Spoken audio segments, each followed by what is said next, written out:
Imaginen un mundo donde la música que aman, las películas que los atrapan, el software que usan cada día, todo, absolutamente todo, tiene un precio.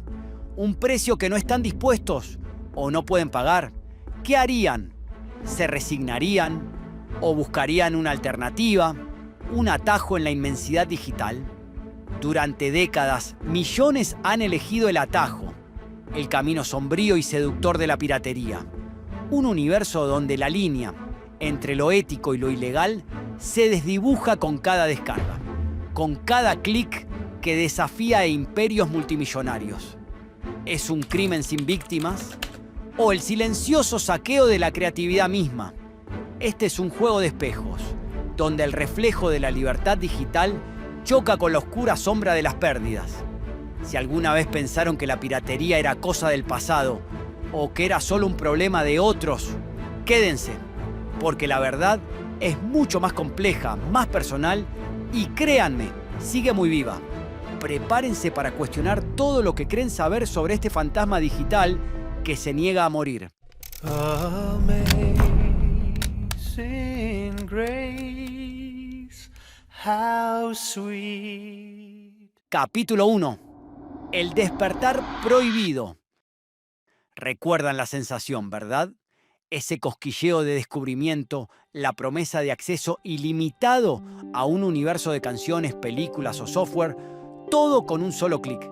Durante décadas, esa promesa ha sido el motor de un fenómeno tan omnipresente como incomprendido. La piratería digital no es un invento reciente.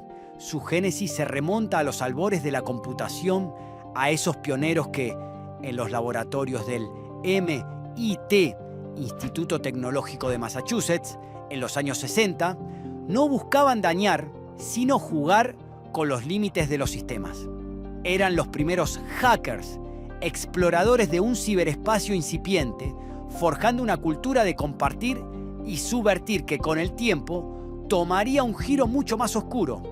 Pero la verdadera revolución llegó con Internet. Imaginen el año 1999. Un tal John Fanning desata sobre el mundo una aplicación que cambiaría para siempre el consumo de música. Su nombre, Napster. De repente, millones de personas podían intercambiar canciones entre sí, sin intermediarios, sin pagar un solo céntimo. Fue una explosión. La gente no lo veía como un robo, sino como una liberación, una forma de romper las cadenas de la industria discográfica que hasta entonces dictaba qué escuchábamos y a qué precio. La música dejó de ser un producto físico en las estanterías de las tiendas para convertirse en un flujo etéreo, una colección infinita al alcance de la mano. Para muchos, aquello era el paraíso. Para la industria, era el apocalipsis. Los ejecutivos de las discográficas, acostumbrados a beneficios exorbitantes, veían cómo sus ventas se desplomaban. ¿Cómo demonios se lucha contra un fantasma digital que se replica con la velocidad de la luz y que habita en millones de computadoras? La respuesta inicial fue el pánico, demandas, cierres, la demonización de los piratas como ladrones y criminales. Pero era como intentar detener un tsunami con una escoba. Por cada Napster que caía, 10 más surgían de las profundidades, adaptándose, mutando. La cuestión fundamental no era solo la tecnología, sino la psicología humana. ¿Por qué la gente piratea? ¿Es solo codicia? En parte sí, pero también hay otros factores. El alto costo de los productos originales, la dificultad para acceder a cierto contenido en determinadas regiones, o simplemente la percepción de que un archivo digital, al no ser tangible, no es algo que se pueda robar realmente. Es el dilema del delito sin víctimas, una justificación cómoda que ha permitido a millones de personas sumergirse en este vasto océano de contenido gratuito, ignorando las voces que claman por el trabajo y el sustento de los creadores. Pero la piratería digital no se detuvo en la música, evolucionó, se ramificó, se volvió más compleja y más peligrosa. De los CDs regrabados pasamos a las redes P2P, a los torrents, a los sitios de streaming ilegal. La batalla se intensificaba y la industria, lejos de rendirse, buscaba nuevas armas, nuevas estrategias para combatir a un enemigo que se infiltraba en cada rincón de la red. Si han usado alguna vez software pirata o han visto una película descargada ilegalmente, ¿qué creen que los impulsó a hacerlo? Dejen sus comentarios, sus experiencias, justo aquí debajo, porque este no es solo un problema tecnológico, es una cuestión que nos toca a todos, un reflejo de nuestra relación con el valor de la creación en la era digital. Y créanme, lo que vino después fue mucho más oscuro que simples archivos MP3. Capítulo 2. La guerra silenciosa. Mientras la música y el cine se desangraban digitalmente, la piratería mutaba, refinaba sus tácticas. Aparecieron The Pirate Bay y una miríada de sitios de streaming ilegal, convirtiendo la red en un bazar global de contenido robado. Ya no se trataba solo de usuarios compartiendo canciones. Esto era un negocio oscuro y multimillonario, donde la publicidad, a menudo repleta de malware, financiaba la infraestructura de la ilegalidad. La industria, herida pero no muerta, respondió con una ofensiva sin cuartel: la implementación del DRM, o gestión de derechos digitales, una especie de armadura invisible diseñada para proteger los archivos, para hacerlos intocables. Pero como cualquier armadura, tenía sus grietas.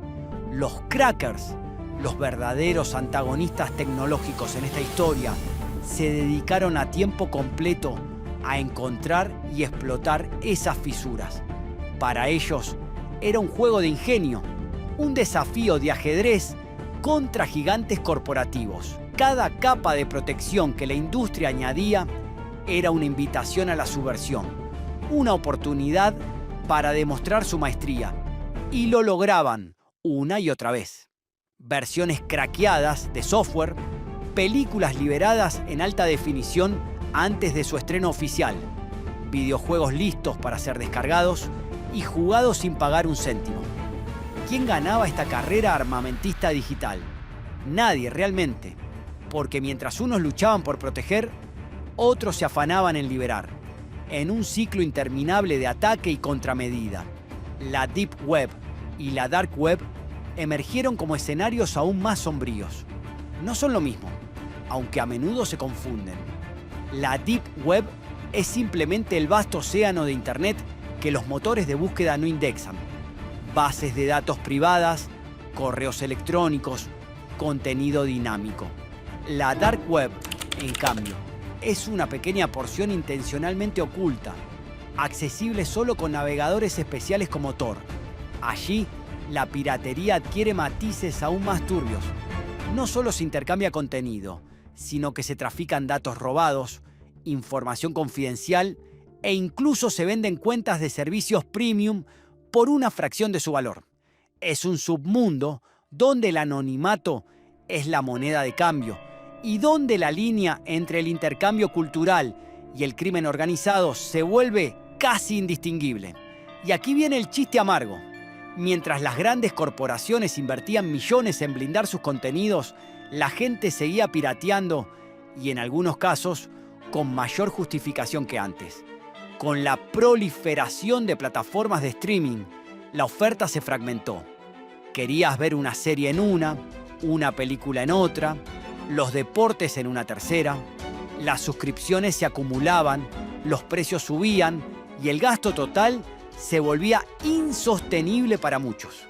Es como si el mercado legal, en su intento de monetizar cada pieza, sin querer empujara a la gente de nuevo a los brazos del pirata. Es una paradoja cruel. La industria lucha contra la piratería para proteger sus ingresos, pero sus propias estrategias a veces alimentan el fuego. La pregunta es inevitable. ¿Somos cómplices cuando cliqueamos en una descarga ilegal? ¿O somos simplemente víctimas de un sistema que nos pide demasiado? Es una reflexión compleja. ¿Qué opinan ustedes? ¿Creen que la piratería es un acto de rebeldía justificado o simplemente un robo? Me encantaría leer sus pensamientos en los comentarios. Y de paso, si les está gustando esta inmersión en las sombras de la red, un like siempre ayuda a que más gente descubra estas historias. Porque esta guerra silenciosa y ira, amigos, lejos de terminar, ha tomado un giro inesperado, uno que amenaza con redefinir completamente lo que entendemos por propiedad en el siglo XXI. Y créanme, las consecuencias son más profundas de lo que imaginan. Capítulo 3. El fantasma inmortal. La paradoja es ineludible. En un mundo hiperconectado, donde el acceso a la cultura nunca ha sido tan fácil, la piratería digital sigue viva. De las redes P2P pasamos a un nuevo frente de batalla.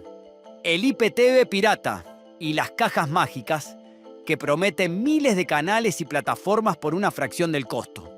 Es la evolución natural de un depredador que se adapta, que muta, porque la gente, cansada de la atomización del contenido y del encarecimiento constante de las suscripciones, siempre buscará el camino de menor resistencia, el atajo que les ofrezca todo sin romper la billetera. Ya no es solo música o películas, es software empresarial, cursos online, libros académicos, incluso arte digital. Todo lo que tenga un valor será pirateado.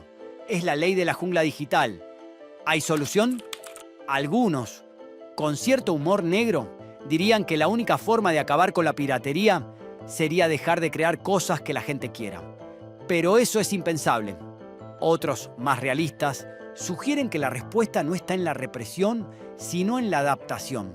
Modelos de negocio más flexibles, precios más justos y una mayor integración de las plataformas que hagan del consumo legal una experiencia tan cómoda y accesible que la piratería se vuelva simplemente innecesaria. Pero mientras eso ocurre, el ecosistema de la piratería seguirá prosperando, adaptándose a cada nueva tecnología, a cada nueva tendencia. Porque como hemos visto, no es solo un acto técnico, es un comportamiento humano profundamente arraigado. La pregunta que queda flotando en el aire digital es: ¿algún día erradicaremos este fantasma?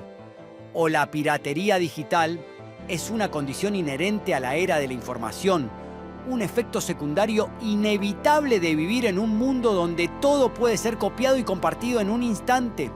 La respuesta, como muchas cosas en el oscuro y fascinante mundo de la ciberseguridad y el crimen digital, permanece en la penumbra.